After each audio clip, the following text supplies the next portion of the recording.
President Trump hitting back this morning after Federal Reserve Chairman Jerome Powell issues a stark warning, saying the central bank could face a challenging scenario, that's his quote, as it contends with the fallout from President Donald Trump's tariffs.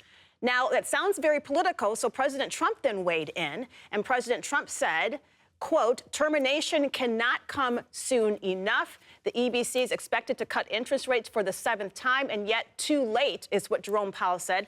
You could read the rest of the statement there for yourself. It's on Truth Social. Let's take a live look right now at the big board. The market's opening just a little while ago in reaction to the Fed's announcement. The markets, as you see, down. The Dow Jones down about 450 points, hovering right there. We're going to continue to watch that as it relates to your money, but also reacting to the potential outcome of a meeting between President Trump and Italian Prime Minister Giorgia Meloni in the Oval Office today. Meloni, we know, is the first European leader to meet with President Trump since he announced Liberation Day regarding tariffs placed on dozens of countries.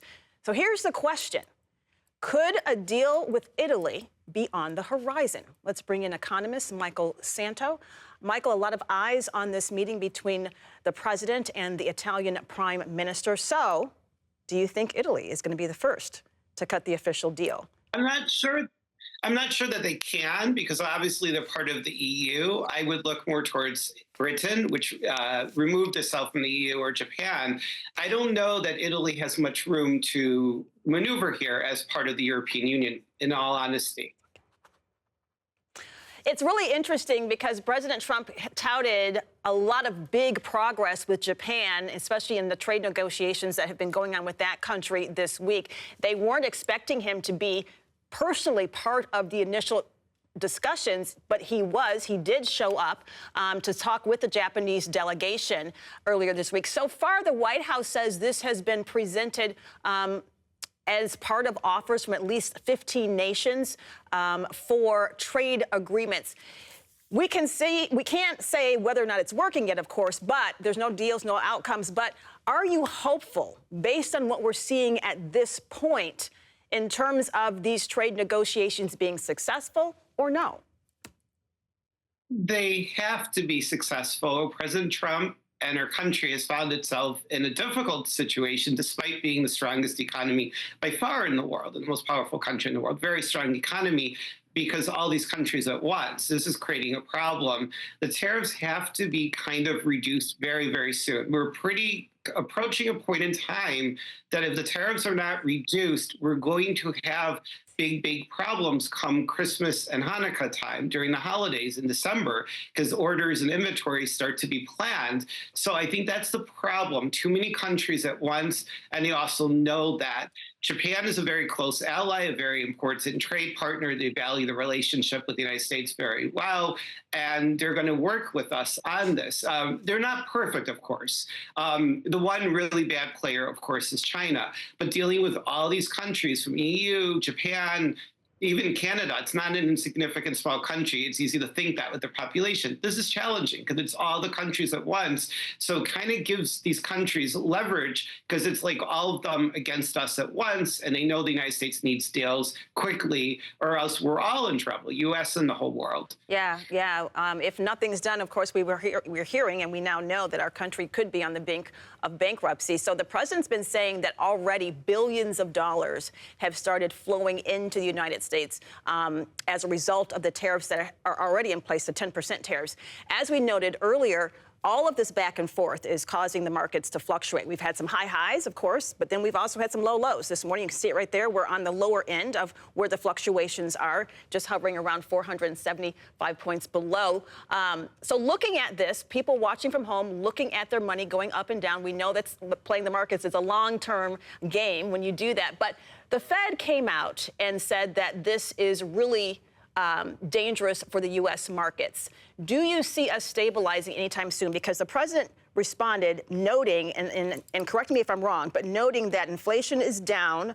He also noted that prices are down in certain sectors. And he said that the Fed should be cutting rates to help boost the economy. And he's very unhappy that the Fed is not. He says, you can see it here, oil prices are down, groceries, even eggs are down. The U.S. is getting rich on tariffs, pointing to those billions of dollars already coming in.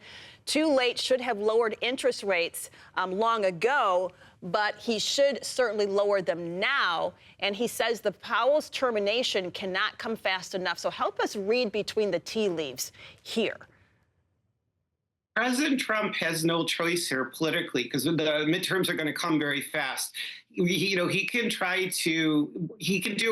make statements like this, but he has to. This is like basically a law of physics. He has to start to reduce and back away from super, super high tariffs. He has to do that, or the inflation's going to come back much worse than ever. He has to do this. One of the things to understand is a huge globalization began in the 80s under Margaret Thatcher and Ronald Reagan. Our supply chains are very integrated. American car companies and our manufacturers cannot work separate from these integrated chains. We do need to reduce, for national security, reliance on China in particular, and it's fine to bring more manufacturing back home to the U.S. But it'll take time. We cannot go against the whole world, even though we are in some ways stronger than the whole world. We just can't do this all at once, and we cannot quadruple our manufacturing within a few years, or even within 10 years. It's not possible. We have a very integrated global chain. He is going to have to back away from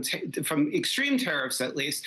Another thing to understand is our stock market in particular is a major beneficiary of the globalization that began under Ronald Reagan and Margaret Thatcher, because what has happened since that, and has often been the case since our country was founded, even though Hamilton did use in the 1780s and 90s tariffs in a very different world, is the U.S. is a beneficiary of foreign investment, and a stock market is a beneficiary of foreign investment, and our dollar is the international reserve currency. If you majorly disrupt it, it will, in the short term, be very, very bad for the stock market. These tariffs are very, very disruptive to a lot of things and could make a very painful Christmas at the end of this year. You can shoot the messenger, but the message here is true, and this is not like some partisan Democrat at the head of the Fed, very much not so. So he has to listen to him. He can try to fire him, that's fine, but really, really aggressive tariffs